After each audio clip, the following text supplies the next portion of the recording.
Hello, welcome to the channel Why Stories. Enjoy watching. The weather was dreary, it was raining heavily, seeping into the souls of the city dwellers with invisible darkness, making them even angrier, more irritable, and intolerant towards each other. Amidst those fleeing from the downpour, pouring from the sky like a curse, there was a small barefoot boy, about 12 years old, who was in a kind of an oblivion. He was wandering aimlessly, dragging his feet through puddles, nervously avoiding people. The city roared, splashed, and thundered, the wind howled, and not a single living soul paid attention to the slender figure lost in this chaotic metropolitan flow.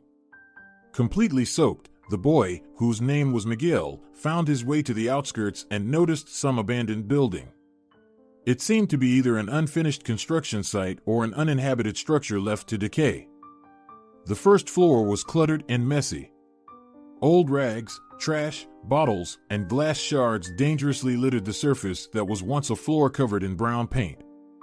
In one corner, Miguel noticed an old iron bed with a greasy mattress and a dry blanket. He crawled into this refuge, curled up, and instantly fell asleep while the unprecedented rain continued to pour. In his dreams, Miguel saw terrifying scenes from his life, fragments of his father's curse-laden words. He jerked and sobbed in his sleep but couldn't wake up. In reality, Miguel Navarro was not an orphan. He had been living with his father since he was 5 years old. However, he couldn't get used to the fact that his mother had abandoned him.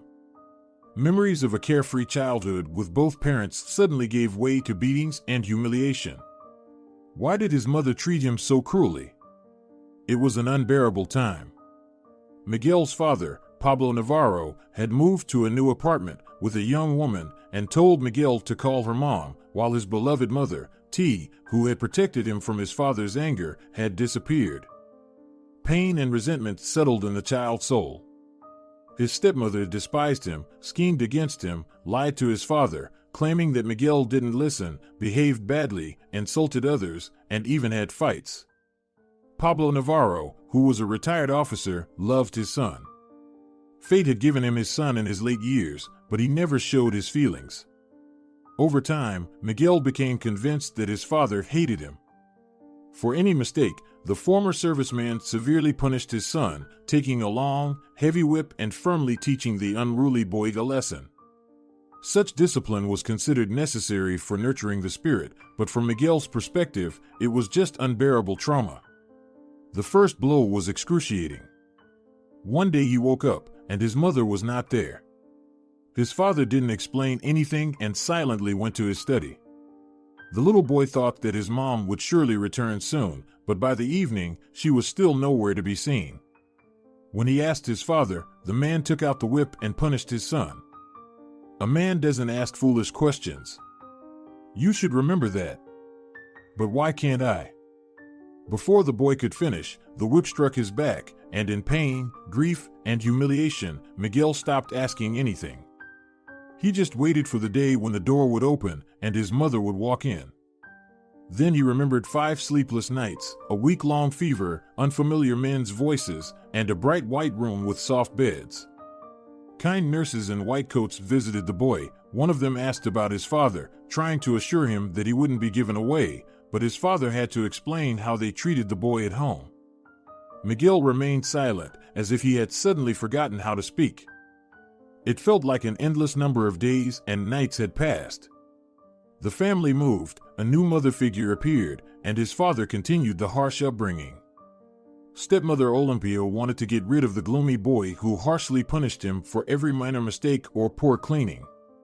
On the day of his escape, she stole Miguel's school diary, but, to her dismay, it showed that he was doing well at school, and then cold-bloodedly wrote down some F's for the past week. When his father came home for the weekly assessment, he didn't even give Miguel a chance to speak. Accusing his stepmother, Pablo became even angrier and toughened the punishment. Miguel couldn't bear such betrayal. "Dad, she's lying, and you believe her, not me. You never believe me, never listen to me, you only tell me to shut up. You better silence her. You are not a father to me.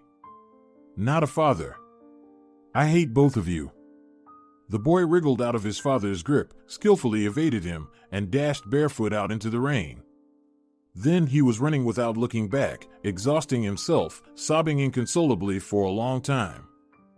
In this way, the boy found himself on the streets, yearning to disappear, to die, but never to return again. On that day, his father didn't report to the police, but he called his school teacher. The teacher praised the boy for his diligence and excellent academic performance. She chatted for 10 minutes, describing what a wonderful boy Miguel was. Pain pierced through Pablo, and he had a lump in his throat. He remembered the past 6 years. What had become of him? How did he blindly trust Olympia and not see the efforts of the neglected boy? If his son didn't come back, he would be right. Pablo wiped away a tear, stood up, and took the whip. Olympia screamed when she saw her husband in the doorway. "Pablo, what are you doing? You've been lying to me." "What are you talking about?" "I've never." She didn't have a chance to finish as the whip struck her face, leaving a red mark. The woman screamed in horror, recoiled, and tried to escape, but Pablo blocked her way. "Tell me the truth right now. You know, I tried my best to be your son's friend and helper, but he just hates me. He thinks that I'm the reason his mother left. I just wanted to live in peace and harmony, without arguments and resentment, but Miguel never listened to me. Forgive me, but it was unbearable when he refused to eat my food, didn't share anything about school, and didn't let me check his homework. He built a wall between us that I could never break. I was so tired.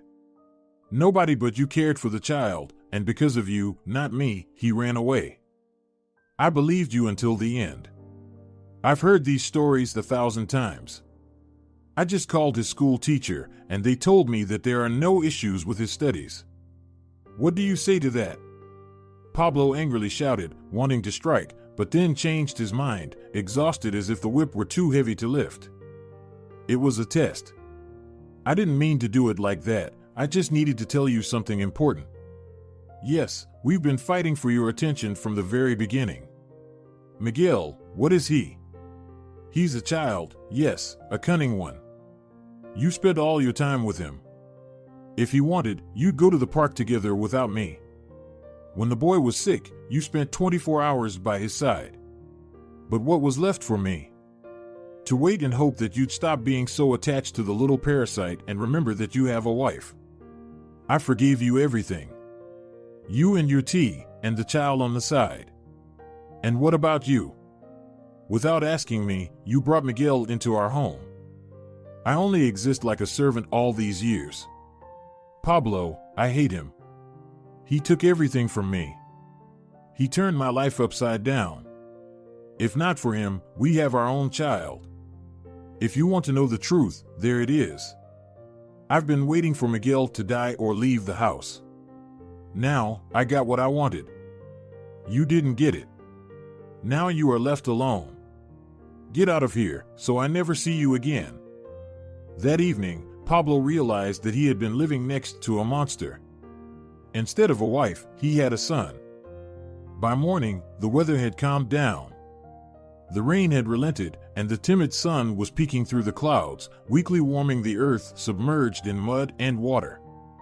The paths quickly dried up, and the puddles disappeared one by one. The clear and sunny day symbolized the rebirth of harmony and peace on earth. Miguel slept until morning, and when he woke up, he saw someone sleeping at his feet, curled up. He approached and looked closely. It seemed to be a boy of the same age as him, but dirty and skinny. At that moment, the stranger woke up, stretched with a contented shining smile, and said cheerfully, "Hey, bro, who are you?" "Miguel," he blurted out in surprise, marveling he was in high spirits. "I'm Leo. Let's get to the point. How did you end up here?" "I'm hungry, by the way. I left home and that's it. I can't go back there, no way." "Oh, well, they'll find you quickly. I've escaped from the orphanage 5 times already, and they caught me in just 2 days, dragged me back like I was nothing. And going back there is not an option. Valerio watches over the place and forces us to do shady stuff, and he beats us for no reason." "What? Shady stuff? What do you mean?" Oh, you're green, but beaten too, I see. Who do you think he is, huh? It's none of your business, Miguel hissed angrily, then reconsidered. I don't want to think about home, so don't be mad. There's no need to speak about it. We need to stick together and figure out what to do next. Well, I have a good plan. I've wanted to leave for a long time, but I never dared. Besides, I know where to go. I've been planning this for 2 years. I just didn't want to run like this without a plan. All right, we'll see if you're really smart. I'll go to the nearby canteen. Maybe I can get some food there. And why are you barefoot? That's not good. They'll spot you, and someone might call the police. You stay here. They won't report me. They all know me and don't bother. I'll be right back. Wait up. Leo hurried away. His cheerful voice, almost bald head, and clear blue eyes were striking. He had met many boys like him in his life, but this one was running around, chattering, not caring about anything. After a while, the boys were munching on a plump bun, split in half by Leo, and drinking water from a bottle. They alleviated their hunger for a bit. They shared their future plans. The boy from the orphanage seemed to be glad to have found an unexpected friend in misfortune. He was Leo's first grateful listener, unspoiled by life, even though anger still dwelled within him. Leo, here's the thing. We need to get to my place. I have the keys. I always carry them with me. I have a zippered pocket in my pants. Listen carefully. Don't take anything from the kitchen. We'll get what we need later. Make it look like nobody was there, so they won't suspect anything. Got it? I got it. But why am I risking it? Wait, I said I've been wanting to escape for a long time, and I made some preparations. You just need to bring me a book from the shelf, The Adventures of Robinson Crusoe. It has an address and my documents in it. We'll go there. Miguel chose not to mention his stash, not fully trusting his new acquaintance. Should I grab some shoes too? Don't dare take anything else. We'll manage on our own. I promise you won't get lost with me. It's my first time running away, but I have big plans in mind. I was top of my class at school, you know. Just listen to me, don't be afraid. You're not the only clever one, I know more than you do. We won't survive without adults. We have to find our place in this world somehow. And what's with your documents? Empty space. Now you're like no one, vanished, and nobody needs you anymore. That's how it is. You seem to not exist in this world anymore.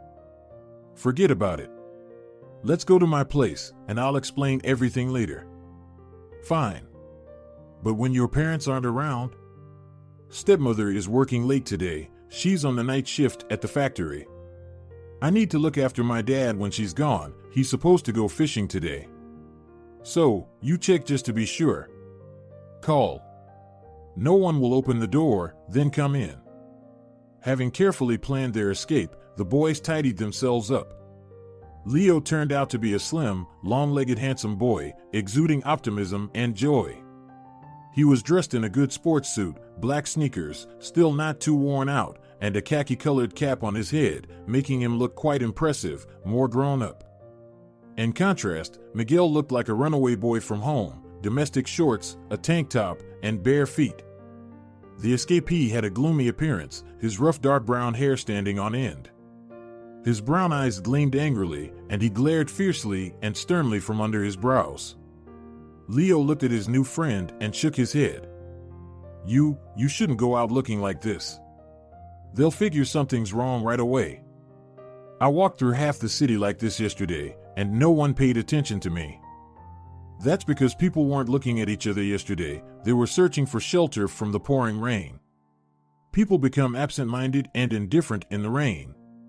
But it's sunny now. Everyone is walking slowly and scrutinizing each other. Oh, hold on, at least put on my sweatshirt, and I have an extra t-shirt too. Miguel reluctantly got dressed, zipping up his clothes, but he looked a bit strange. The long jacket almost covered his short shorts. Glancing at his friend, Leo chuckled but decided to let Miguel join him. They made their way through the back streets where there were fewer people. Together, the boys returned to Miguel's home, where he gritted his teeth in anger. Leo glanced at his new friend, thinking that his soul was dark, and he seemed quite hostile. Had he made the right choice in teaming up with him? Pablo wasn't home. He had been at the police station since morning, refusing to leave until they started searching for his son immediately. "When did your son disappear?" the officer asked coldly. "He left home yesterday and hasn't returned," replied Pablo. "Did you call his friends?" "Yes, no. I don't know his friends. Come back in 3 days. I can't do a report now. Search for him among his acquaintances. It seems he didn't just leave for no reason. Don't bother us, or I'll have to call Child Protective Services." "Don't you dare tell me what to do," snapped Pablo. "And stop scaring me with nonsense. I've walked minefields at the checkpoint. What about you? Sitting here, feeling warm and still can't do your job. Man, you're not at a checkpoint, different laws apply here. If you start causing trouble, I'll call for backup." "Fine, do as you wish. I'll stay here for 3 days. Meanwhile, Leo effortlessly slipped into the apartment, taking note of the luxury there, which his new friend preferred to abandon. Then he went to the kitchen, swiped a sausage and a loaf of bread.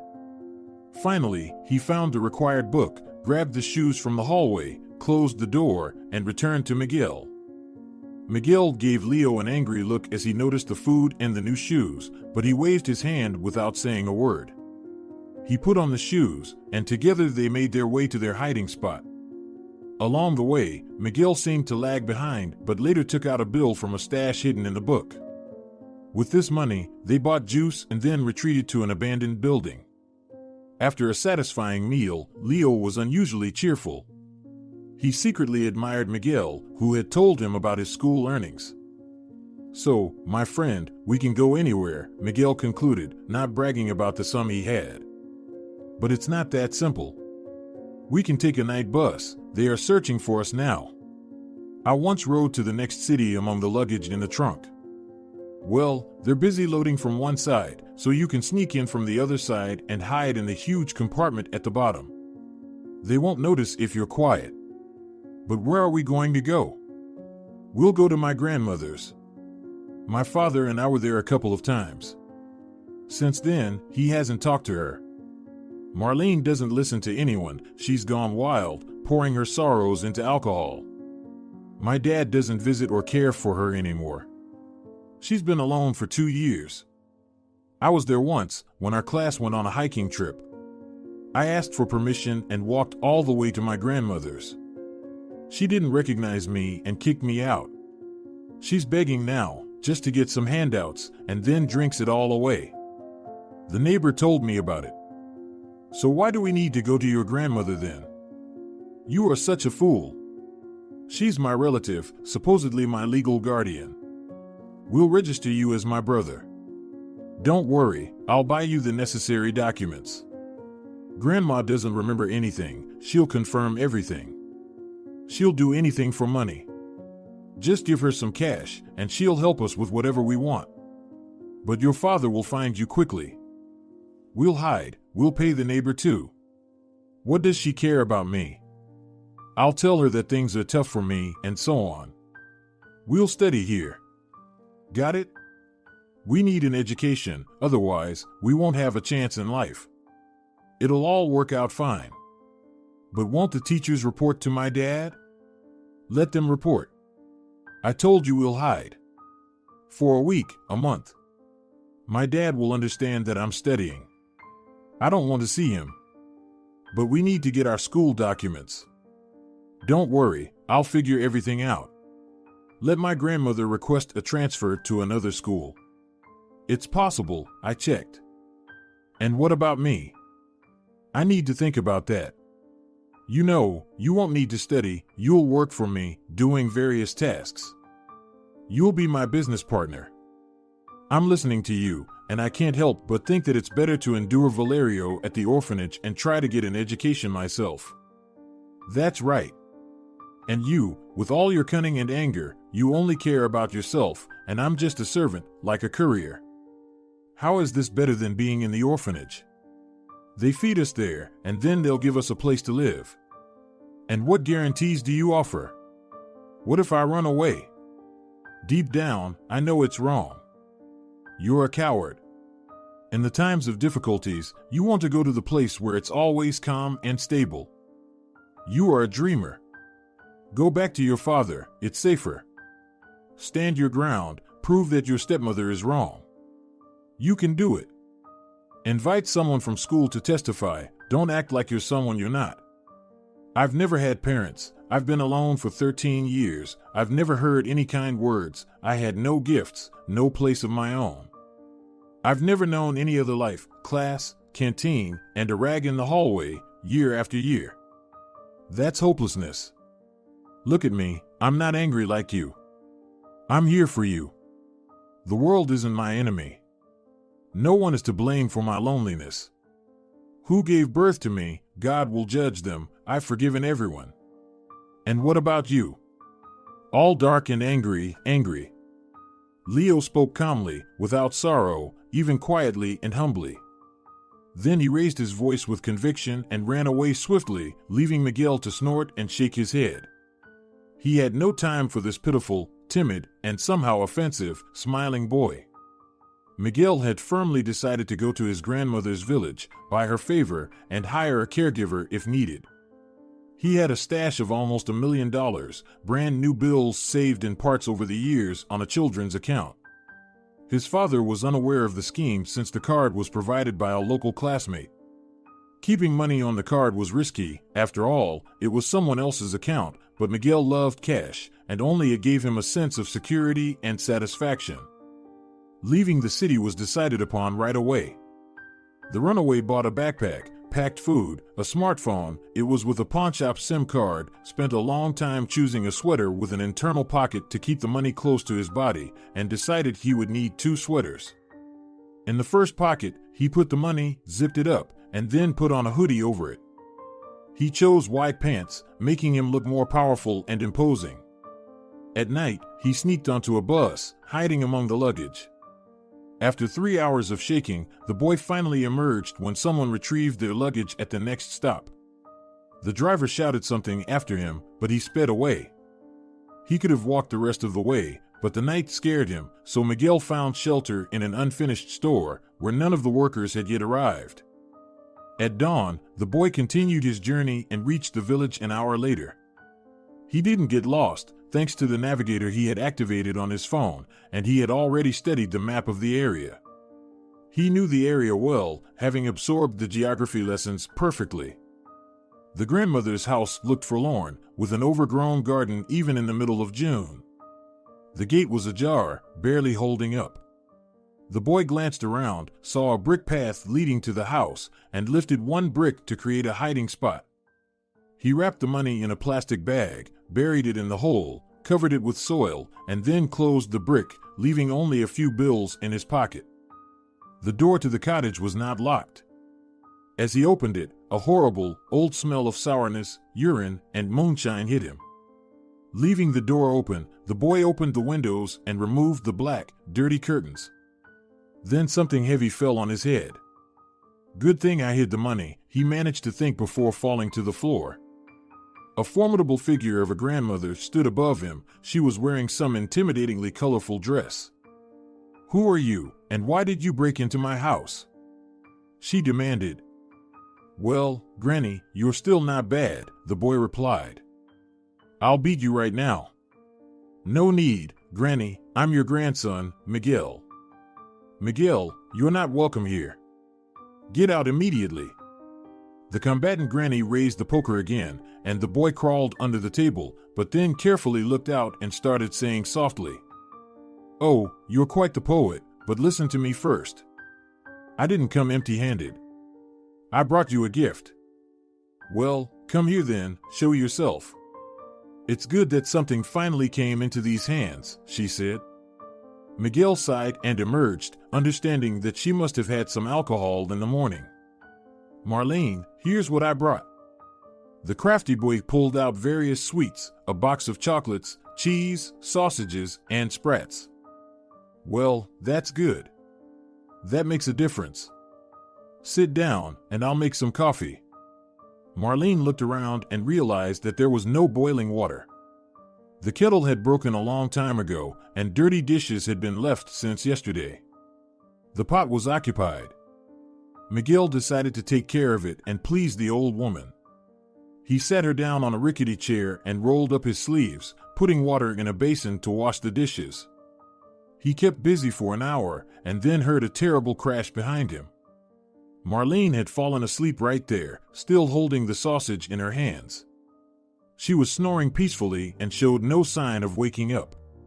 The boy walked around her, thinking that reprimanding her would be impossible.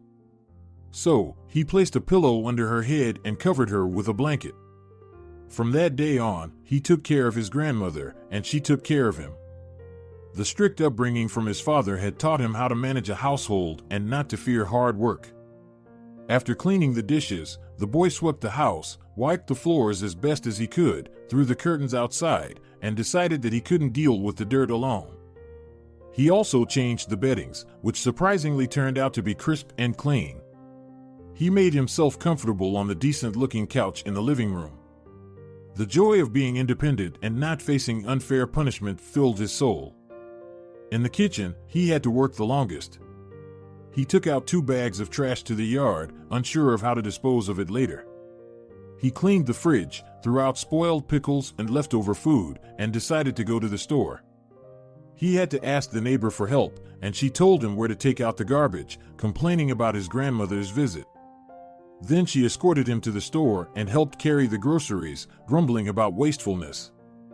Miguel quickly established his rules, giving the woman some money and sternly stating that there would be no refusal, and he would decide whether payment was necessary for any service.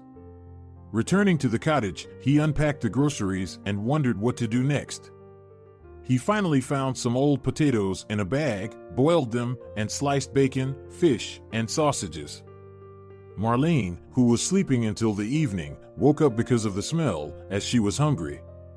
She woke up startled, jumped from the floor, grabbed a stool, and, making strange noises, ran to the kitchen, holding a piece of bacon in her hands, ready to attack. Miguel once again took cover under the table. "Granny, are you completely nuts? Look, I've got food ready, cleaned up, and here you are, ready to fight. Oh, you are a wild woman." "Miguel, oh, my dear, I forgot. How did you manage to do everything so quickly?" "With my own hands and feet. Sit down, I made strong coffee, here, drink it, forget about alcohol." The grandmother sat down feeling ashamed. She looked at her grandson with sadness, lowered her gaze, and a scarce tear rolled down her wrinkled cheek. "I'm all alone. So lonely. My son abandoned me, hasn't even visited in 2 years. It's so lonely, and my pension is not enough. I live in poverty. I'm sorry I greeted you this way." Remembering his warm reception, Miguel chuckled and then gathered courage and said, "Marlene, I'll stay here with you. My father allowed it, he's gone somewhere with his woman. I was embarrassed to ask him about staying with you, so I came here on my own. Here's a letter from him." The cunning boy pulled out a prepared letter, which was kept in the same box disguised as a book that Leo took after escaping. Skillfully forging his father's handwriting, Miguel wrote a kind and touching letter, apologizing for his father's behavior and asking her to take care of him for a while. There was a sum of money with the letter. It stated to it'll be sent every month. Marlene slowly read the letter. Her mind seemed to wander, and she turned pale. She dropped the letter and stared blankly out the window. She was sitting like that for about 10 minutes, then seemed to snap out of it, silently picked up the letter and the money. They were eating in silence, and the boy cleared the table, glancing curiously at his grandmother. She got up from the table, walked heavily into another room, and closed the door. The house, though neglected, was spacious. From the spacious hallway, 3 doors led to the bedrooms, living room, and a cluttered guest room. There was no door to the kitchen. There was a stove, a wheat cupboard, a table, and stools. There was also a spacious veranda filled with junk. Outside, there was a plot of land, a bathhouse, and a toilet. For a city dweller, it might seem inconvenient, but the village was not far from the city, and there was sewage. Many residents had modern amenities, organizing their homes with water supply, heating, and even bathrooms. Marlene didn't have all that, and even resourceful Miguel couldn't make a significant leap in improving the house and the property. The idea of raising pigs seemed pointless now. If he learned to provide people with comfort like in the city, he could rise. But for now, things were bleak. He persuaded his grandmother for a long time, appealing to her conscience, until she finally agreed to freshen up. He bought her a voucher for a health resort, but passing the medical examination turned out to be extremely challenging. For 2 weeks, they went from one doctor to another, waited, restored the necessary documents, and bought new clothes. Marlene moaned, cursed, threatening to abandon the whole ordeal, but the determined Miguel stood his ground, and eventually, his grandmother left to the health resort. Now he could put the house in order according to his liking. With a boss's disposition from birth, the boy walked around the village and found 2 workers with a tractor willing to help with cleaning and repairs for a small fee. The house ended up with only necessary furniture and belongings. Without any doubt, they got rid of everything else, taking it to the dump. They whitewashed the walls and ceiling, painted the floors with cheap paint. The workers turned out to be unreliable. They tried to intimidate the boy into giving them the money, searched through his belongings in the evening. However, Miguel was clever, and he outsmarted them by saying that he left a stash outside, then left the house and ran straight to the police station. On that day, the men had a tough time, spending the night in custody. Later, they held a grudge but decided not to mess with the boy. Miguel earned the nickname Little Boss, and he felt powerful and important.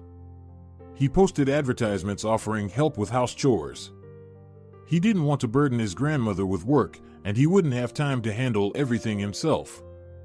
Winter was almost there, he had to go to school, and a guardian would be helpful. He quickly found the bodyguard. He was a cheerful 19-year-old guy, living in a large family, ready to take on any job. Later, Timoteo became indispensable for Miguel, but that's a story for later. Challenges were still ahead. Granny returned from her vacation after a week, and she was difficult to recognize, as if she had rested from 5 years of oblivion. She smiled and radiated from within, as if her precious grandson had rescued her from the clutches of hopelessness. But Miguel was only using people to achieve his goals. He treated his grandmother with indifference. She was only useful to him as a guardian. He coldly listened to her complaints about how everything valuable had been taken away and then yelled at her, saying that she had let herself go, covered in moss and dirt. The process of Miguel's registration in the village was not without drama. Going to school brought surprises. After inquiries from the city about the expulsion of a high school student named Miguel, an angry Pablo came to Marlene's house. Miguel sensed his father and quickly jumped out of the window just before meeting him. He hid in the bathhouse of his assistant Timoteo, knowing that his father would search for him relentlessly. Marlene and her son had an intense talk later. "Well, Mom, where is Miguel? I almost buried him a month ago, and here you are hiding him. How dare you not tell me?" Pablo was standing in the corridor, having already searched the whole house and yard, overturning stools along the way. "You've gone completely crazy, Pablo.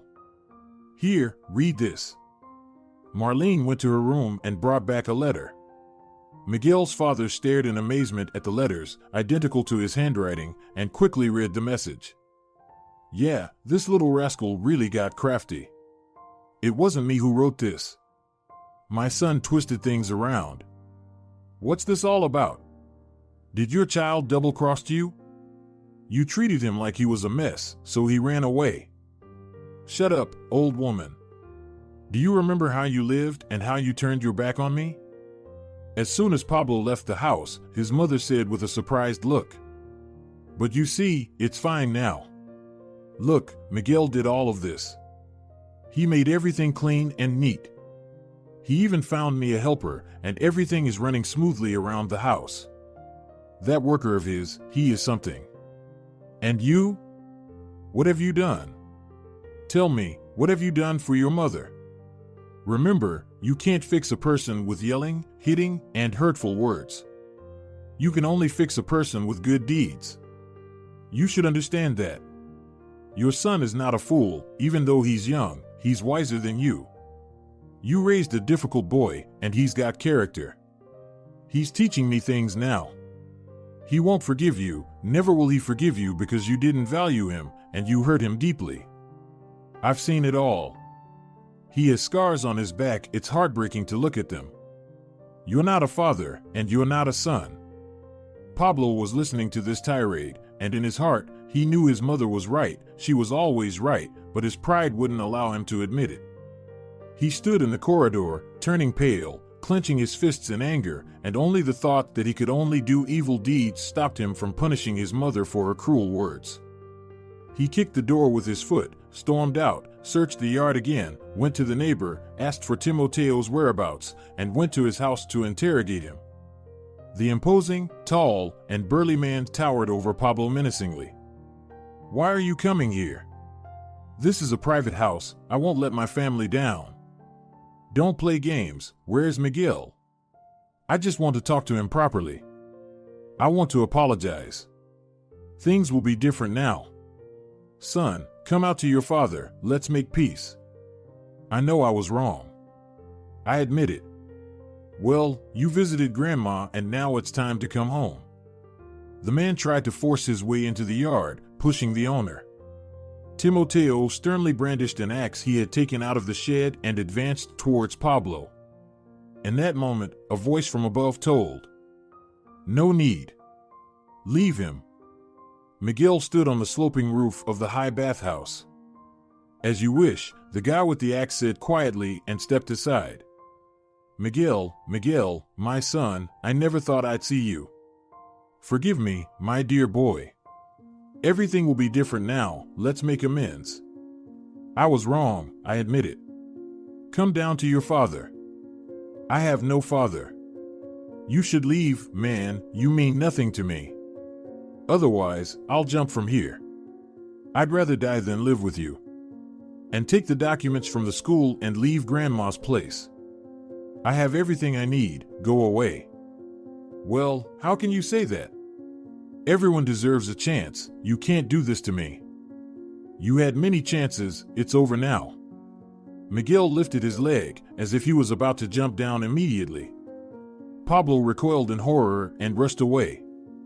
His heart was torn with pain and sorrow. He lost his son, and he doubted he could ever beg for forgiveness. This time, he decided to leave everything as it was and let Miguel fend for himself. Without a father, in this village, without comfort or a computer. Where could the boy go? Pablo decided to visit his son later and left for some time. By September, nothing had changed. Miguel achieved what he wanted, he was registered at the school. A new chapter in the boy's life began. He appeared different from the other village boys, and they kept their distance, not wanting to be friends with the little boss. Miguel, in turn, arrogantly sneered at them, learning about his new business on his brand new laptop, which he bought for himself, and cherishing the dream of having his own company. He excelled in his studies, tried to offer help with studies to the local kids, but they just brushed him off. The villagers were indifferent to studying, they endured reproaches for not doing their homework, skipped school days, and roamed around the village. The strange city boy irritated them. In the beginning, they rejected him in their company until something peculiar happened. Waiting for a lesson on the outskirts, a gang of local boys decided to play a prank on him. The little boss came up with a cunning plan, summoned the gang's leader, and offered him a position as a bodyguard for a small monthly fee. Now, Miguel was not only protected, but he also had control over these useless boys. Money ruled everything.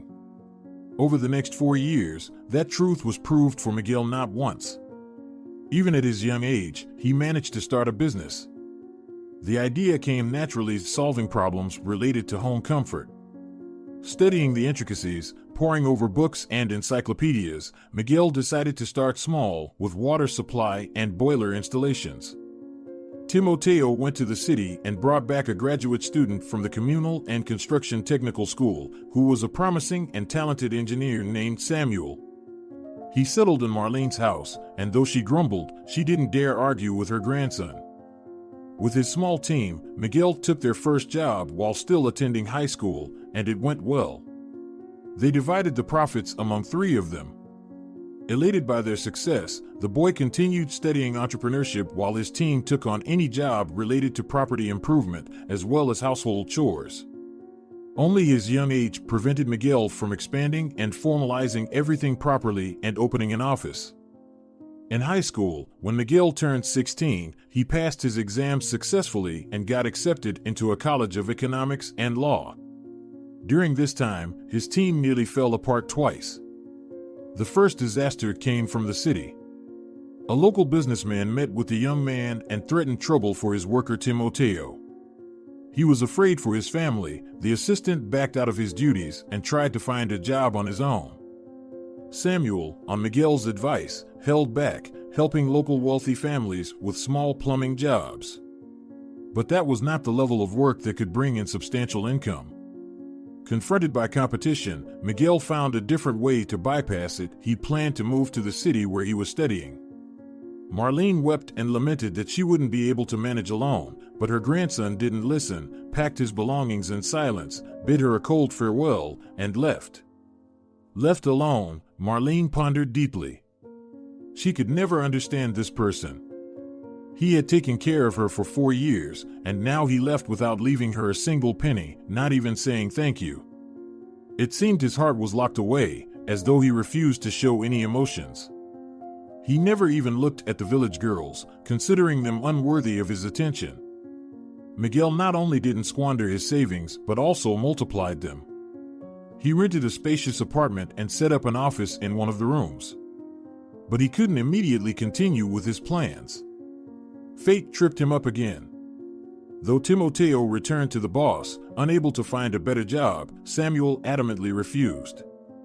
He fell in love with a girl and decided to marry her. Love affairs took away the main employee from the firm for a while. After the wedding, however, the engineer returned.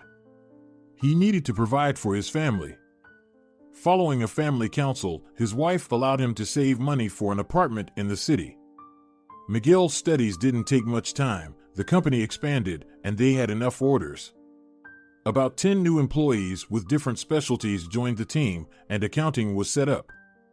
By the end of his studies, Miguel, finally coming of age, officially registered the company under his name. Thus, the most renowned company Comfort emerged in the city, offering a wide range of services: water supply, construction of small structures, landscape design, and more. The company's office was built in the city center, a 2-story building with a tower. The owner of this organization was known as a ruthless and demanding boss who tolerated no objections. Miguel personally arranged everything as he pleased. The salaries of the supporting staff were hopelessly low, and a series of dismissals didn't bother the entrepreneur, as he would hire anyone desperate for work. Timoteo regretted his return to the company. The owner seemed to forget all the good he had done for him. Miguel appointed an experienced military man as the head of the security department, while he assigned his loyal assistant as an ordinary guard. Timoteo couldn't forgive him for that. He attempted to meet with Miguel, but the latter curtly responded that if the position didn't suit him, he could leave. With a heavy heart, the cheerful, robust, and devoted Timoteo left for his family. He soon found a job as a forester and cut the former friend out of his life. However, the situation was different with Samuel, who had not only education but also was talented. Moreover, he was older than the boss and knew how to manipulate people. With time, becoming the deputy head, Samuel became indispensable in many matters. He organized equipment supplies, conducted testing, and even visited work sites himself. Miguel realized that his enterprising employee was not so simple, yet he couldn't do without him. Thanks to Samuel, his wife's dream came true. He bought an apartment, drove a luxurious car, and catered to his family's every desire. Meanwhile, Miguel remained alone. He never visited his father, meeting him only at his grandmother's place, but refusing to speak to him. After moving to the city, the young man forgot about Marlene. He didn't call or visit her. His heart had grown callous, and in his mind, there were only numbers and money. The owner of comfort fulfilled his main dream, but it didn't make him happy. He invited girls, had fun, tried all kinds of active sports, went hunting and fishing, but nothing touched his soul or brought joy, as if the scars on his back were just as painful as the scars in his soul. Only work provided a means of distraction and satisfaction. In the evenings, he returned to his luxurious apartment, pacing from one corner to another, dealing with his company's affairs in his mind. This somnambulistic state was interrupted only once when news from the past reached him. One day, Miguel personally went to a project site where the client insisted that both the designer and the owner himself attend. They arrived at a small house with a spacious yard. Two huskies were peacefully sleeping on the lawn. They only wagged their tails at the uninvited guests and got up only when they saw their owner. The guests were greeted by a slim, blue-eyed guy with a radiant smile. "Hey, buddy," he smiled, unexpectedly hugging Miguel. "Leo?" The head of the company exclaimed, to the great surprise of the designer, smiling for the first time in his life. "I recognized you. Look at you, all important. But I knew you could do it. It's such a wonderful coincidence. I sold my apartment in the hometown and bought a house here. I was browsing the ads, and you were there, the owner of comfort. You looked familiar, and then I read the name Miguel. Come on, let your employee think about what can be done on the plot for now. Okay? We'll go to the house. Let's have some coffee." Memories pierced the young man. He remembered running barefoot in the rain, and then this cheerful guy feeding him a roll without knowing him, simply sharing from the kindness of his heart. And it was as if his heart began to thaw, covered in layers of ice. Valerio was endlessly chatty. He was open to the world and naturally happy. A fluffy white cat greeted them in the house, and then a little energetic 3-year-old girl grabbed the animal and joyfully squealed and laughed, running away with it. In the kitchen, there was a stately, fair-haired girl with clear, kind eyes. "Miguel, this is my wife, Laura. Laura, meet Miguel. Well, I told you about him. And this little rascal is Katerina, our daughter." "Hello," the guest said quietly, feeling uncomfortable in this realm of love and joy. "Oh, you're always so gloomy. Look at me. I'm working as a guard, Laura is a teacher. We're not very wealthy, just this house is what we have. We can't even afford a proper design. I just wanted to see you," Leo replied. "And how did you live afterwards?" "Well, we farewelled in a bad way. That's how it is. I wanted to say that one shouldn't dream about the wrong things, but I didn't. And you know, I stopped running away. I looked at it from the outside. The main gift is the ability to withstand a blow, endure hardships without malice. That's my character. That's my treasure. Many people become bitter in life, but letting go, forgiving everyone, that's a special skill. I lived in an orphanage until I turned 18, did odd jobs wherever I could. Then I got an apartment and met Laura. My happiness. Simple, family happiness. Our daughter is growing up. We'll buy a trailer and travel the world. That's my dream. And money? The soul shouldn't crave that. They won't heal the pain in the heart." "Leo, you were a philosopher then, and you're still one," Miguel smirked. "What about you?" "Well, I finished school at my grandmother's in the village, then I went to the college and gradually built up the company." "Do you visit your family?" "No, I don't want to." "Well, what do you want now?" Looking at his carefree, happy old friend, Miguel suddenly realized that he couldn't answer that question. His mother had left, and he had longed to understand. He was waiting for her return, but then came the whip, and his heart closed forever. He didn't know what he wanted. All these years, he lived like a robot, mechanically pursuing his goal, but that goal was material prosperity. What was the purpose of all this money? They lay cold and lifeless in the safe, but inside, there was emptiness. Only that half-shared role from his childhood somehow had meaning. Back then, he should have understood something, but he didn't. He didn't hear the faint beating of his heart. Back then, he could still cry. "Hey, are you okay?" Leo interrupted his thoughts. "Come on, sit at the table, let's have some coffee." On the table, in a basket, there were piles of fluffy, sweet rolls, along with small jars of aromatic jam and fragrant coffee. Miguel inhaled the unfamiliar scent of care, family well-being, and remembered his grandmother. He had acted unfairly, leaving her alone again, just like his father. Yes, he repeated the same mistakes. "Well, what's your plan?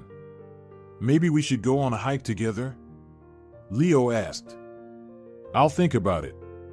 Thanks. Your coffee is wonderful, but I have to go. I'll call you." But he never called, leaving Leo in his thoughts.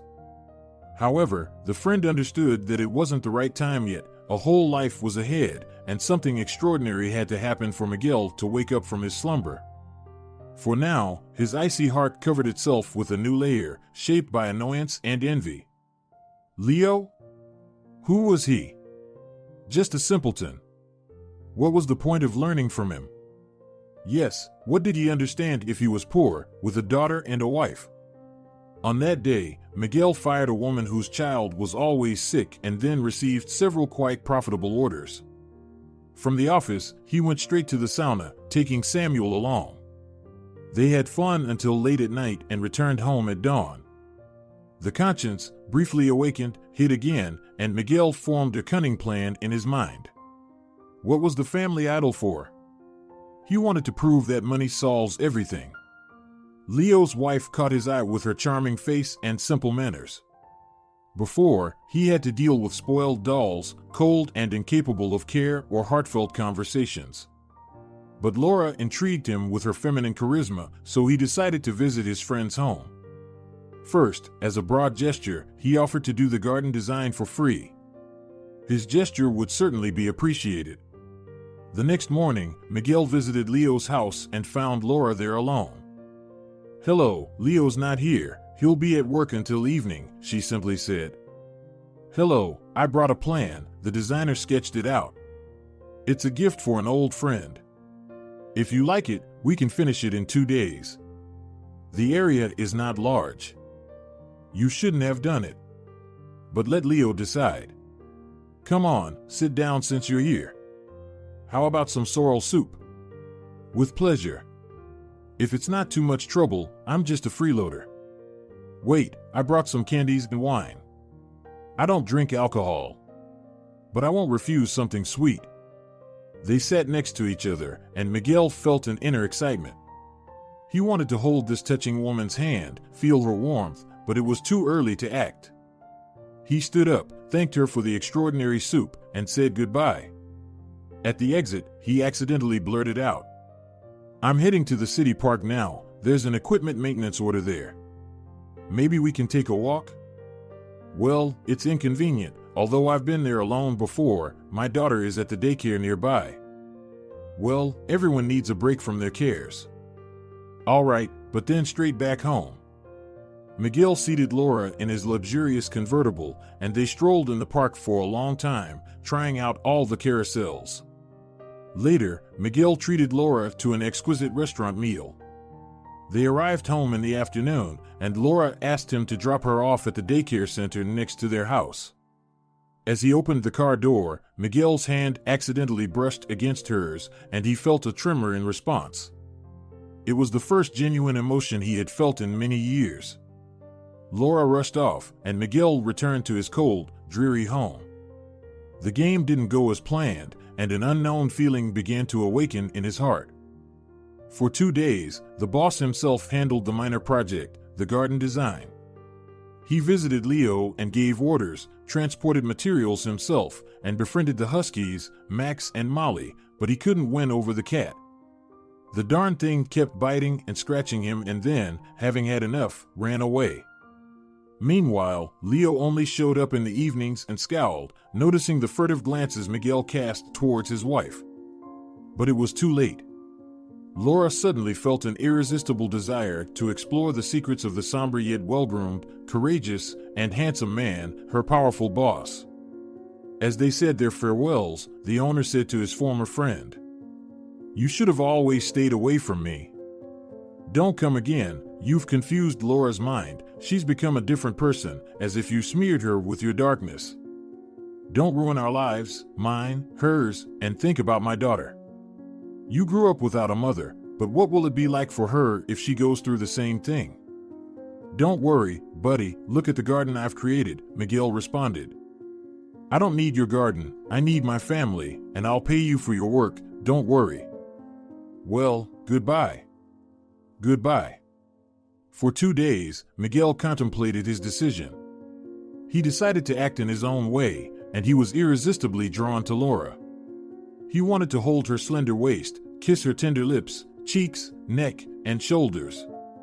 Why should he have cared about Leo? He was happy. He wanted him to understand that he was wrong. Laura called in 3 days, and they met in the park during the day. It was impossible to take his eyes off her. Her black mini dress, deep neckline emphasized her figure's virtues. Her snow-white hair cascaded in soft curls down to her waist. The delicate makeup made her gaze captivating and alluring, and her lips under the burgundy lipstick trembled. Miguel felt as if his heart had suddenly come to life, as if he hadn't truly lived before. He gifted her an enormous bouquet of roses, kissed her hand, but then couldn't resist and passionately embraced Laura, attempting to kiss her. Suddenly, the girl broke free and burst into laughter. "Oh, Mr. Gloomy Heart has melted. Miguel, did you know that not everything can be bought with money? I am one of those things, and didn't you notice that I never wear such dresses, and this lipstick color doesn't suit me? Did you really understand anything about what I live and breathe for? What I like? No. You only want to possess me like an object. You're just a capricious little boy, wanting to have someone else's toy. But I'm not like that at all, my soul and intentions are pure." "Stop, where are you going, psycho gloomy genius?" "Goodbye." "Well, leave if you want to. And what do you know about us? How he cared for me in the orphanage for 15 years, protected me, saved me, that he is my life and soul, my better half, and you, oh, wait, you were supposed to find your other half and understand that you can express your feelings, that your heart is alive." Miguel did hear Laura's tirade, but it only angered him even more. He still didn't understand anything. Since then, he became harsher towards women, fired several more employees, and spent evenings with different girls. His heart fell silent once again. Meanwhile, the company continued to grow, and a branch was opened in his hometown. Miguel often visited the second office, but still couldn't bring himself to visit his father. In the ruthless world of business, he grew colder again, focused on income, and begrudged salaries. The owner of the comfort was well known for his meticulous character. 10 years passed. The whirlpool of business drained the soul out of determined Miguel. He became a powerful and confident man with a penetrating gaze, but still, he didn't have a life partner. An unexpected event in the company turned out to be the shock that rewound the merciless circle of time and put everything in its place. A new cleaner appeared in the second branch, a kind elderly woman who worked diligently. She stayed late, impeccably tidied up, and cleaned Miguel's office with special zeal. For a month, she worked with effort, almost living in the office, seemingly keeping an eye on the boss. Miguel decided to play a joke on the poor woman who somehow irritated him with her presence. On the day of a meeting when all the employees gathered in his office, Miguel walked in and decided to tease the woman sarcastically. "You are so diligent, I should give you money for that." Everyone laughed in unison, knowing that the owner never gave anyone an extra penny and treated the service staff with contempt. "Granny, kiss my feet, and I'll raise your salary." The cleaner, T, sadly stopped, and a tear rolled down her cheek. What she said stunned all the employees. I didn't want my dear son to grow up like this." An intense silence hung in the air. Miguel was shocked and remained silent for a moment, then barked. "Get out! Get out, you crazy old woman! You're fired." Everyone left except the cleaner. She took out a key, locked the office from the inside, and threw the key out of the window. Miguel lunged to follow her, but then reconsidered, walked around the office without looking at the woman who claimed to be his mother, but she authoritatively ordered him to sit down, and inexplicably, he obeyed. Looking at this stranger, Miguel recalled the day she disappeared, and the pain resurfaced in his soul. Now, after so many years, she dared to return and call herself his mother. He sat, clutching the table, a lump forming in his throat. "Listen to me, please. I'm not willing to. You mean nothing to me. You can leave. But until you listen to me, we won't leave here. And you should know that I've been searching for you. I've been looking for you for 25 years. You need to know everything, and you have to let go of this pain. I know it's not just because of your father, it's also because of me. Yes, I showed weakness and left at Pablo's request. It's hard to believe. It's easy to find someone in the city." Miguel turned away, and his mother began to tell her story. "I met your father while serving in the military. He was working on contract at the border at that time. I lived in a neighboring village to support my mother and brother. I worked as a kitchen assistant for many years, then found a good job and started commuting to the border. I never got married. I was cautious and didn't want to leave my family. I was in my 40s when your father started courting me. As it turned out, it was out of desperation and boredom. He had a loyal woman waiting for him at home, Olympia, the woman who caused me to lose everything. After a month, I found out that Pablo had resigned. He left without saying goodbye to me, and I attempted suicide by throwing myself under a car, but miraculously survived. I later discovered that I was pregnant, and your father came to say his farewell. Upon learning about the child, he told me to give the baby to him, saying he could provide a better life, while a homeless cook like me was of no use to him. I was heartbroken, realizing that I had given my heart to such a cruel man. But he returned, apologized, and even asked me to marry him. I should have known that such kindness couldn't be expected from him. He never loved me, and we didn't live as husband and wife, only as neighbors. From the beginning, he was planning to take our son away from me. You were very weak and often sick, and your father feared that the separation would harm you. I was happy and believed that my husband loved me, but then he brought me divorce papers. He did everything without involving me, using his old connections. I was crushed.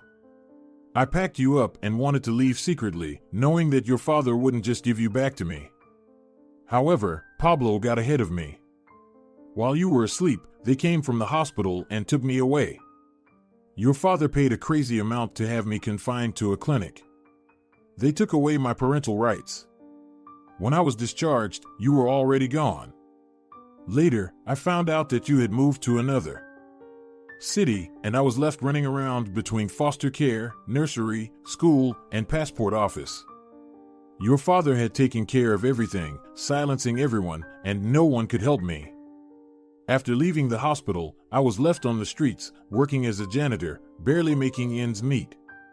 I didn't need anything for myself. I spent my entire life searching for you.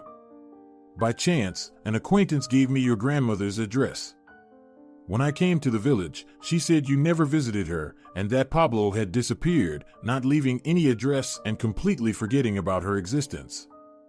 I went there 3 times, but it was in vain. I couldn't stay in the city, so I had to go back to my native village to my brother. But he was married and not happy to see me. I had to live in the sauna so as not to disturb his family. Then I became a cook again, living in a corner near the barracks. I led a wandering life, like a homeless person, for more than 20 years. Life passed me by, leaving nothing behind, no home, no children, no joy. But my heart is at peace, and I don't blame anyone. I've forgiven my family a long time ago, and I visit my brother with kindness. Just a month ago, I came back from the border, and Marlene wasn't alive anymore, and the courtyard was overgrown with nettles. That's the story. I asked neighbors about you, and they said you lived with your grandmother for 4 years and then left somewhere without sending a single letter for 100 years. So, I went to ask Timoteo. He told me about you, your former friend who told me everything about those years. He had already forgiven you. He gave me your address and sent his regards. That's how I found out that you made it this far. I wanted to wait a bit, to observe my son from the distance. And the bitterest thing is that life has shuffled you so much, leaving almost nothing in your soul. But you must learn to forgive life and the whole world. Money, as I can see, didn't make you happy at all. My son. Right now, I can't believe that you are my own flesh and blood. I won't wait for your forgiveness, you are too harsh and stubborn. But listen to your heart at least once, it's still alive. Here, I brought you a present. The woman stood up and handed Miguel a small toy car that fit in the palm of her hand. Vague memories of his mother bringing him this toy in the hospital sparked somewhere but disappeared. The mother and son, separated by fate for many years, were sitting there like strangers. Teesside took out a spare set of keys, silently approached her son, hugged him, and whispered softly, "No matter what you are, remember, you are my only son, and I've kept you in my heart all these years." The mother left, quietly closing the door. Employees watched her with smiles and curiosity, noticing a distant resemblance to the boss. Miguel was overwhelmed. For the first time, he couldn't figure out what was happening in his soul. Fragments of phrases, his father's whip, the toy car, Leo's friendly smile, the bond for two, Timoteo's loyalty, and his grandmother, all these memories flooded him. How could he forget about her all these years? His heart had been asleep all this time, and now it hurt. Oh, it hurt so much. I'm alone, I've always ruined everything. I didn't protect anyone, neither friends nor family. What's the point of running over everyone when it brings no happiness? It's all an illusion of life around me. Miguel fell silent, spending the rest of the day in his office. He didn't want to see anyone, so he instructed his secretary to let everyone go home for the day.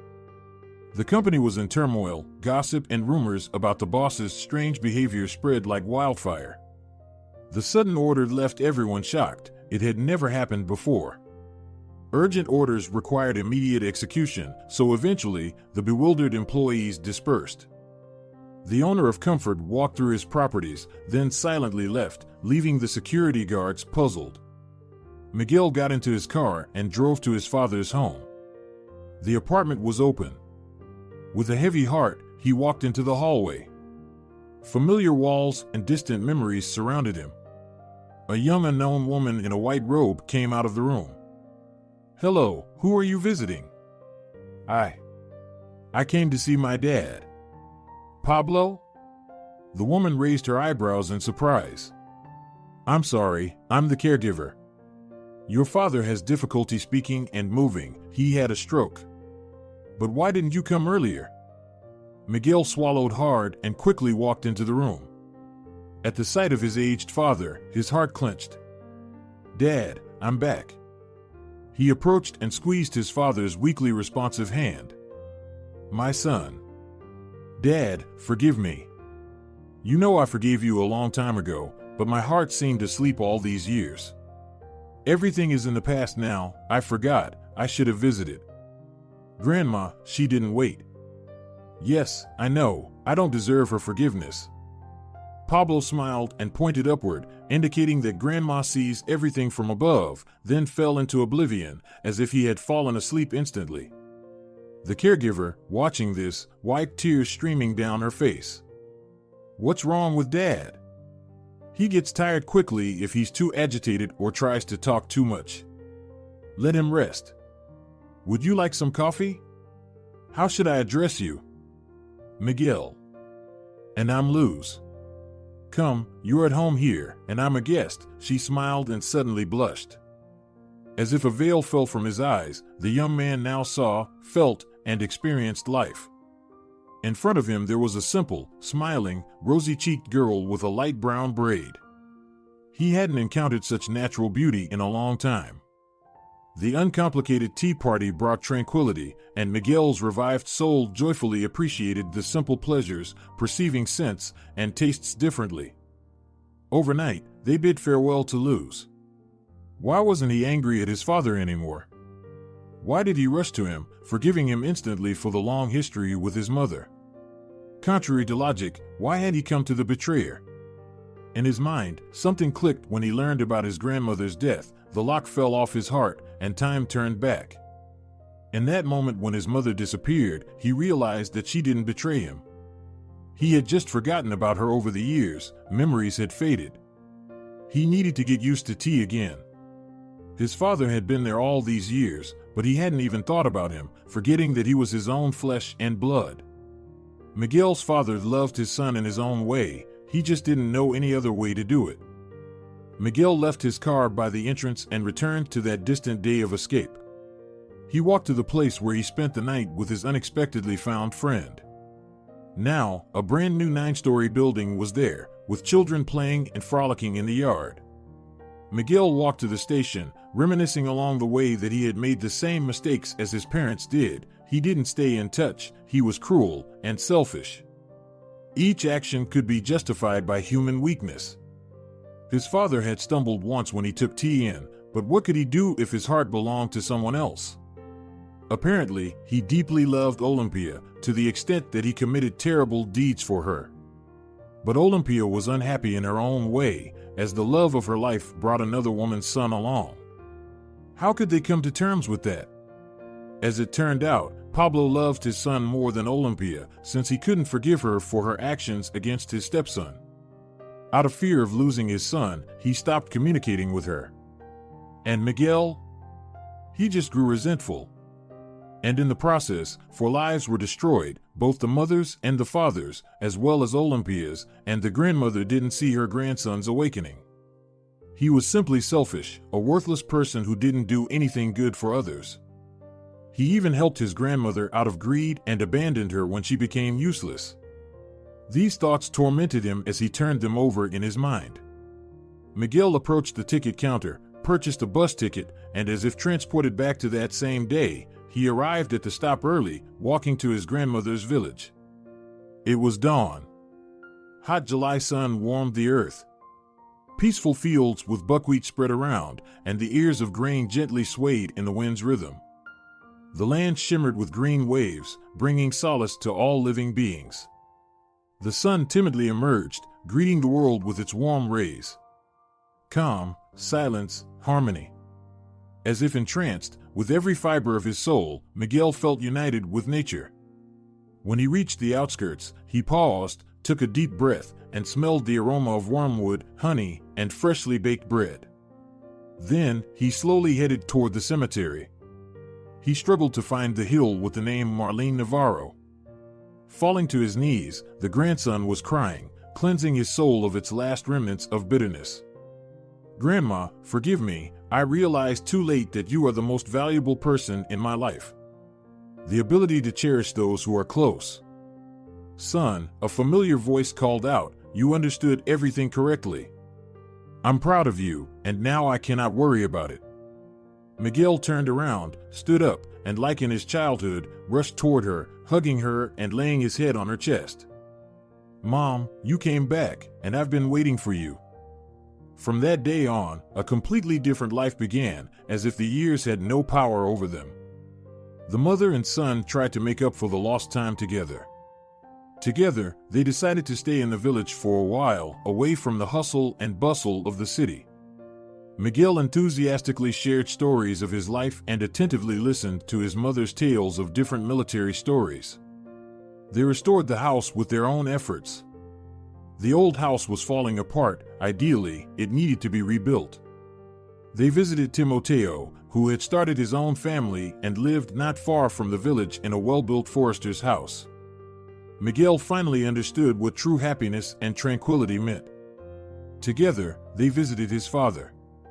Besides, the office kept calling. The deputy couldn't handle the current issues, so Miguel had to interrupt his vacation and return to the second branch.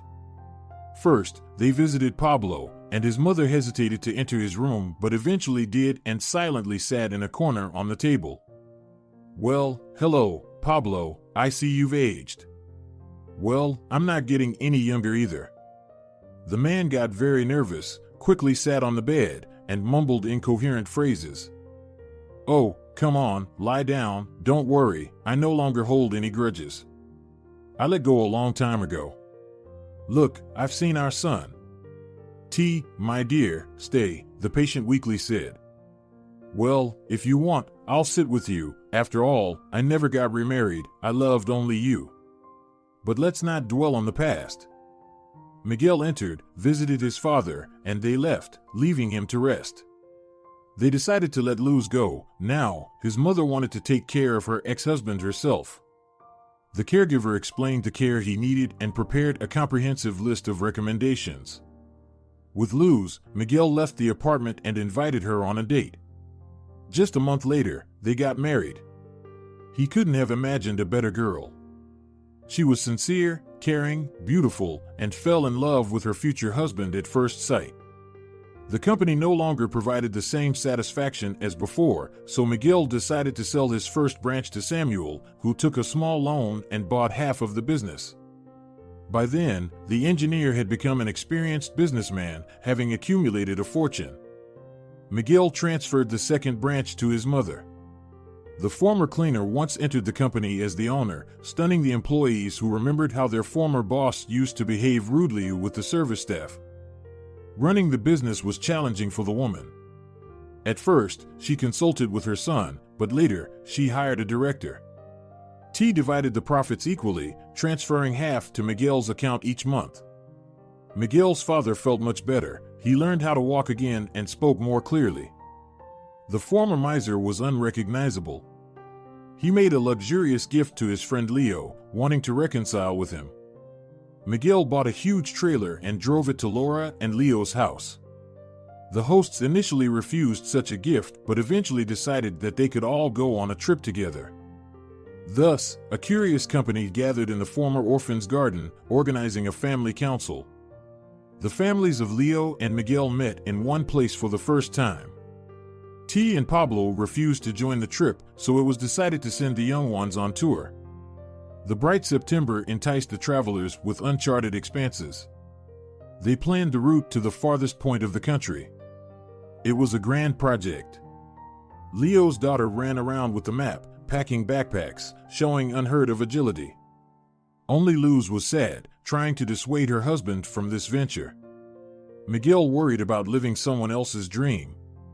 He enjoyed the time spent with loved ones, but seemed to have no other dreams and lost the purpose of life.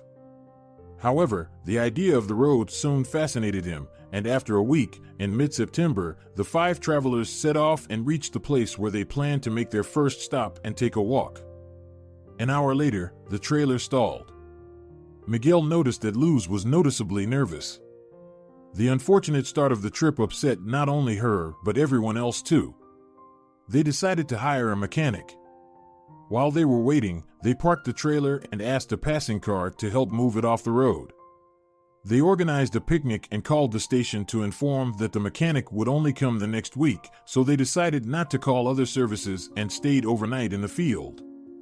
Luz meticulously checked the doors and sat next to Miguel, as if not intending to sleep the whole night.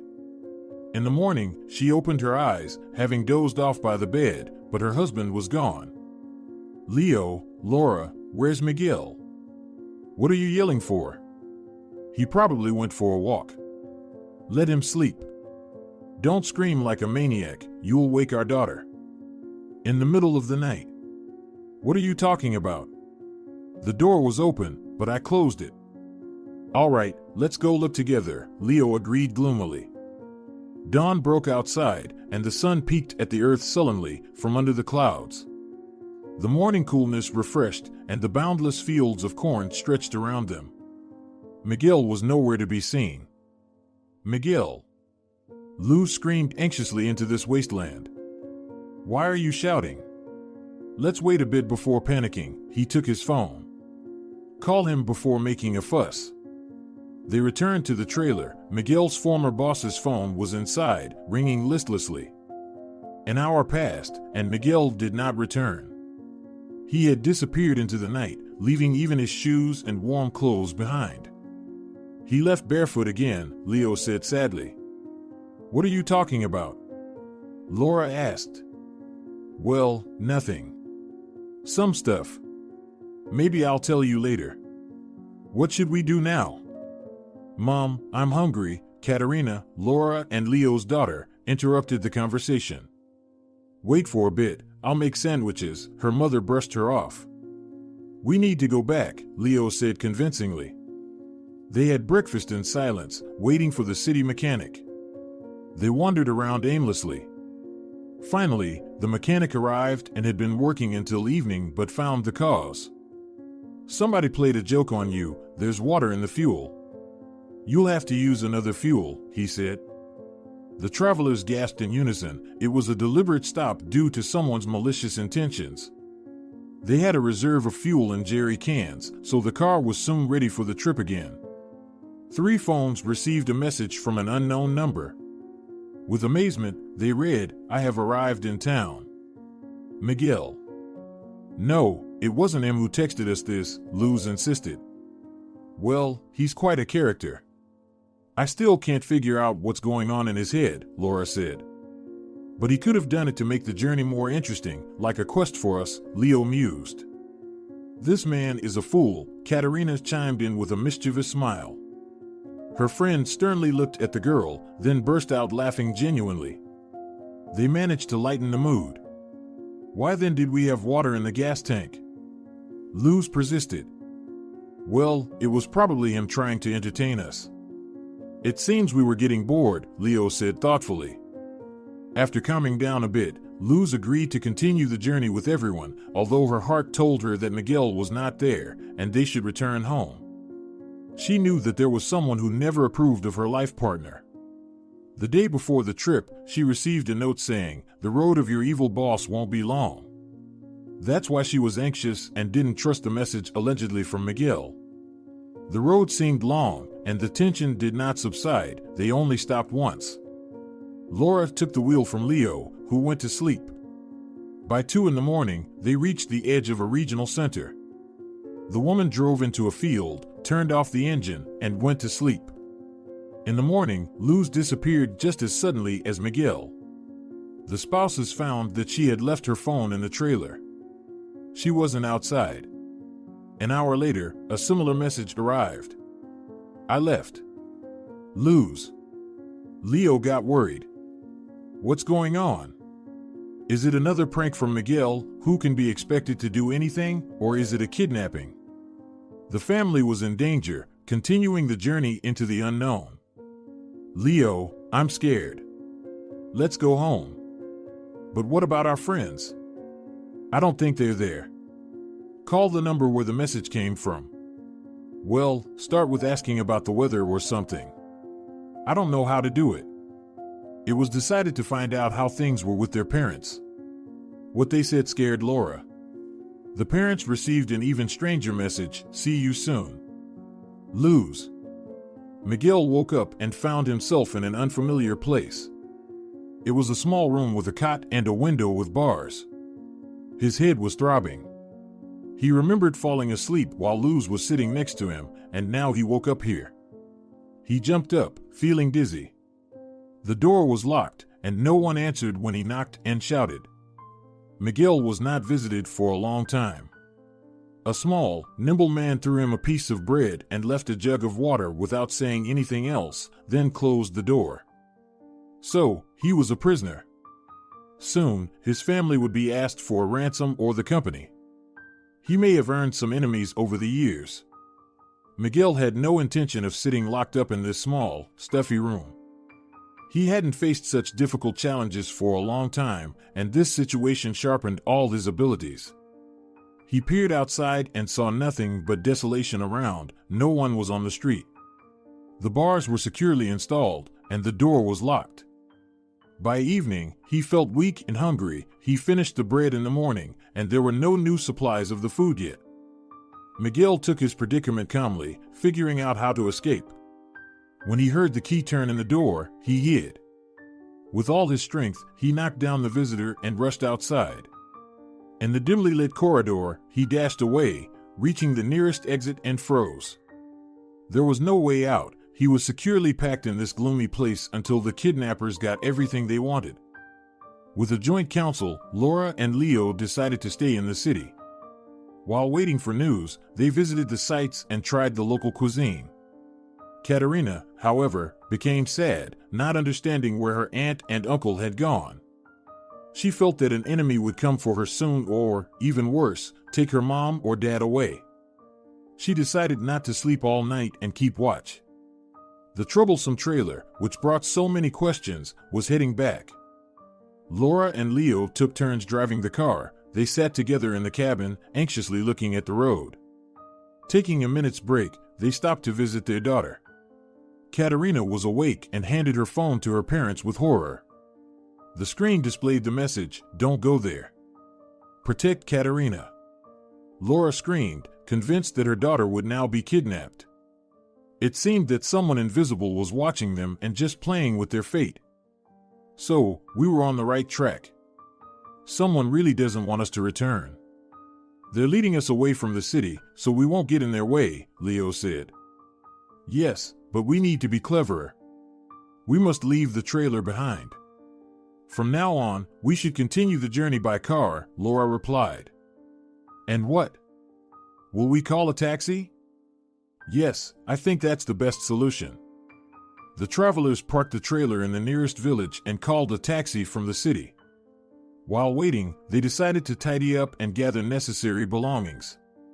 On the bed, Luz found a piece of paper with notes, the departure date, stopping time, the arrival of the master, and hourly calculations.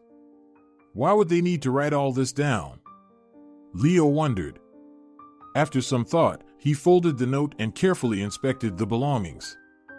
He found it strange that Miguel's clothes and personal belongings remained in the trailer, while Luz's things were missing. It suggested one thing: the woman had left on her own, so she might know something about her husband's disappearance. A taxi arrived, and the family carefully locked all doors before setting off in the opposite direction. Whatever Miguel was like, they needed to rescue him. It was evident that someone had kidnapped him. Nobody really knew who Luz was. She vaguely mentioned that she had recently come from a village, lived alone, and worked at the hospital. Pablo, Miguel's father, might know more about her. Leo decided to go to him with his family. T was surprised and shocked to see the travelers at the doorstep. What happened? Miguel and Luz disappeared on the way. You know, we called, but something strange is happening. They wanted us to go further, as if they wanted us out of the way. Soon, the family gathered in the kitchen to discuss the issue. They thought carefully, compared all the facts, and reread the notes. In the first one, Miguel was waiting in the city, then Luz ordered them to go back, and after there was a hinting at Katerina's kidnapping, they were told to continue the journey. This meant one thing: if they stopped looking for Miguel, they would be left alone. But Leo couldn't betray his friend. He decided to get to the bottom of everything. The family was in danger. If someone had been following the trailer, they must have seen that they returned home. Another equally worrying moment was Luz's strange behavior. She packed so few things for the journey that they fit into a small bag. Throughout the trip, she seemed nervous and overly distraught about her husband's disappearance. After she vanished, all her things disappeared as well. Leo looked meaningfully at Pablo and asked the question that troubled him. What do you know about Luz? Who is she, and why did she quickly get involved with Miguel? I didn't want to get involved in my son's affairs again. I thought Luz really loved him. What's wrong with Luz? Laura and everyone else stared at Pablo, awaiting an explanation. She is Olympia's daughter from her second marriage, my ex-wife. After our divorce, Olympia kept coming to me, wanting to come back, but I couldn't forgive her. She took my son away from his mother, and she separated us. Let's not talk about it. I'm also to blame for everything. Olympia was grieving and married her lover. Turns out she was cheating on me all along. Couldn't forgive me for tea. While I was serving, Olympia raised our daughter, but then she left her with her lover. She ran between me and Luz's dad. That's how it was. I didn't live long with Olympia. We divorced quickly. Without thinking twice, she returned to her second family. So, I'm confused. Does this mean that you had your own families, and each of you could have had different destinies? Olympia wouldn't have abandoned her daughter or pursued an elusive happiness if you, Dad, had thought about your son from the beginning and hadn't deprived him of his mother. If you had let go of your Olympia right away. Oh, well, it's all in the past, Pablo said with a stern look. Olympia hid our daughter from me. I only found out after the divorce, and when I realized what a mess we had made, I was horrified. I even went to T's place to reconcile, but I didn't find her there or at her brother's. At that time, she was searching for Miguel everywhere and even went to my mother. What about Luz? How did she become your caregiver? Leo asked. Well, Olympia brought her to me herself. She visited me all these years, talked about otherworldly love, but I was too preoccupied for that. When I learned about her being Miguel's mother, that's when I got sick, and that's when Luz appeared. She courted me with zeal, asking about Miguel all the time. And when he appeared, she clung to him like a leech and captivated him, looking at him with her innocent eyes. So, it means that both his mom and stepmother teamed up for Miguel? Leo whispered thoughtfully. They want something from him. If they kidnapped our son, we'll soon find out, T said anxiously. What about Luz's dad? What kind of person is he? Leo inquired. He's some kind of simpleton, but he loves Olympia and his daughter. He seemed to work at the plant, Pablo replied. So, they were never wealthy. That means they needed money, Leo said, and asked for Olympia's address. The gathering ended tragically. There was a knock on the door, T opened it, and a courier brought a small package. Leo rushed into the hallway and knocked the package out of the courier's hands. There was a loud bang, and the carpet at the doorstep jumped. The commotion turned out to be unnecessary. The weak explosive was meant to scare the owners without harming anyone. It was just a firecracker, Katerina exclaimed. Nevertheless, the evening stopped being tedious, T said, frightened. Laura suggested that everyone temporarily move to a safe place. After thinking it over, they decided to rent an apartment through an agent. Once settled in their new sanctuary and exhausted from recent events, they all dispersed to different rooms and went to sleep. In the morning, Pablo received a phone call. A cold voice demanded 10 million for Miguel's life. They were given a week to gather the funds. Miguel paced from corner to corner in his small cell. He had accepted his situation. There was no way to escape. At the end of the corridor where he had run, there was a room with vigilant guards. On the third day, they started feeding him better. He thought with melancholy about those who were condemned to death and were given the best treatment on their last day. The door clicked open, and a visitor entered the room. Miguel recognized the woman and shuddered with horror and disgust. There was his stepmother standing in front of him. The door wasn't locked, which seemed strange and suspicious. As if someone else was standing there. Olympia sat on a chair, looked at her former stepson with contempt, and said through gritted teeth, "You degenerate. Worthless degenerate, I hate you. My whole life has been a mess because of you. I wish you were never born. You and your slut of a mother should have died together." "Good afternoon, dear mother," Miguel smirked, which only infuriated her further. "Shut up. If it weren't for our daughter, you'd be rotting in the basement, chained up." "Daughter? So, I have a half-sister too." "How wonderful," Miguel said with a smile. "Well, you are very well acquainted with our daughter, and your arrogance will vanish in an instant," Olympia said as she motioned for Luz to come in. Luz entered the room with her head down, and when Miguel saw her, he screamed and sat on the cot. He seemed to have lost his ability to speak out of sheer astonishment. Olympia took advantage of the moment and melodically recounted all the trials she had endured.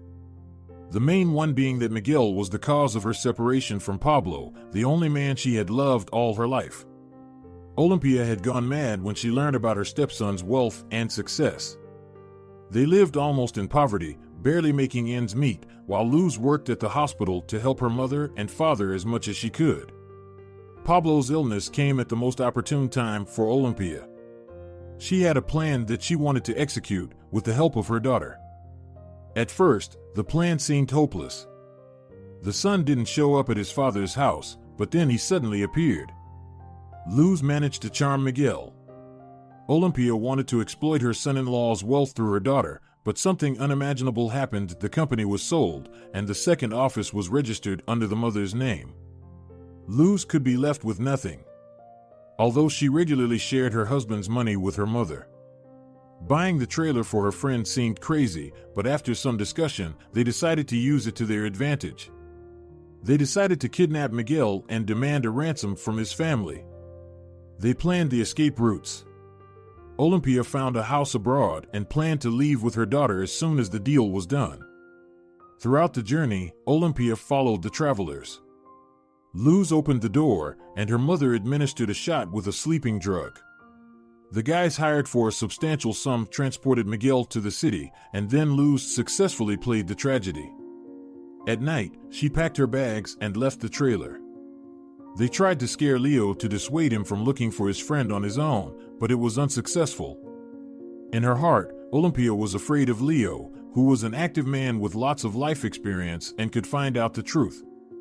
She contemplated how to permanently eliminate him, even if she had to kidnap Katerina. Now it all depended on Miguel's family, how quickly they could gather the money for his release. Miguel listened to Olympia's insane plan and sadly watched Luz. She hid her eyes and wiped away tears unnoticed by her mother. She truly loved her husband and regretted giving in to her mother's persuasion. Those tears shed for him, a lost young man, meant a lot to Miguel. Olympia wouldn't be able to execute her plan. Love intervened, correcting the mistakes of those who wandered in darkness. The visitor headed toward the exit and told Luz to follow her, but for the first time, the daughter resisted. "You go ahead, I need 5 minutes to talk." "I need it." "As you wish." "You're a fool. Look, you started to have feelings for him, and what did I gain from it?" "Nothing." "Miguel," Luz whispered quietly. "No need. I understand now. I've learned to understand people. You should know that I'll do everything to thwart my mother. I'll text them today. I'm sorry, I was so afraid to defy her. She has suffered so much. I just felt sorry for her with all my heart, but now I see she won't change. She's always been self-centered. Luz, you're the most radiant, bright soul I've ever met. I love you very much. And I love you. Now come on, take this and eat," Luz said, handing her husband a stick of sausage she pulled out from the folds of her dress. Miguel smiled. After they confessed their feelings, it seemed quite incongruous. T vehemently resisted the investigation. She was eager to gather the money quickly, even considering selling the company to meet the kidnappers' demands immediately. Leo and Pablo stuck together. Laura was to keep an eye on the restless woman, and they went to Luz's father. They were greeted by an unremarkable, balding man who refused to listen and slammed the door right in their faces. Leo didn't give up. "Sergio, your wife has lost her mind. They kidnapped someone. If you won't talk to us, I'll come back with the police." A minute later, the door opened again, and the man didn't invite them inside, but he looked at them angrily and whispered, "Get out. Get out of here. I'll call the police on you." But Leo persisted. "Sergio, Olympia is keeping Miguel somewhere. She's asking for 10 million for him. What kind of man are you if you can't provide for your family? Get out. Get out of here." The owner shrieked. After a moment of hesitation, he closed the door. A minute later, he called the guests, who were descending the stairs, and tossed them a piece of paper. It was the address of Olympia's old house in the city. At the same moment, a message arrived from an unknown number. "Miguel is in the city. Dad knows the address. Luz." The woman turned out to be neither a kidnapper, nor a wife, nor a stepmother, nor even a mother. In the end, she turned out to be insignificant. Pablo, who had already filed a report on the kidnapping and ransom demands, immediately headed to the police station. On the same day, they all traveled to the city. Leo and Laura, along with Katerina, returned to the trailer. Pablo and T went together with a police team. It seemed unlikely that they were following a false lead. Luz left too many clues. The house greeted them with barred windows and a gloomy facade. They called the local police for assistance. Pablo himself knocked on the door of the house, and Olympia opened it, startled and attempting to hide. "Hello, Olympia. I've come for a visit. Will you let me in? What are you doing here, and why? Go away. I'll call security right now." "Oh, come on, dear, I just missed you." The man stepped forward and hugged the stunned woman. The squad began storming the building, and handcuffs were quickly placed on Olympia's wrists. Within 5 minutes, the would-be gangsters, hired by the inexperienced woman, were arrested, cursing their employer with every breath. Miguel was found in a distant room, looking thinner and weaker, but he appeared serene. In the evening, all the participants of the recent events gathered in the trailer. Miguel recounted what had happened to him during the past week. He listened as they searched for him and, to the surprise of many, said that he didn't hold any grudge against Luz, who turned out to be a weak and obedient daughter, blindly trusting her mother. Olympia was arrested along with her accomplices, but Luz had disappeared. In the morning, a message arrived: "I left. Luz." At sunrise, Miguel stepped out of the trailer and took in a deep breath of the boundless fields. It smelled of buckwheat, autumn, fallen leaves, and tranquility. The man immersed himself in the vastness of the fields, feeling the harmony of the entire world with ecstasy. His soul was calm and was waiting for the reunion with his beloved one. They continued their journey. If you're enjoying it as well, leave a like and subscribe.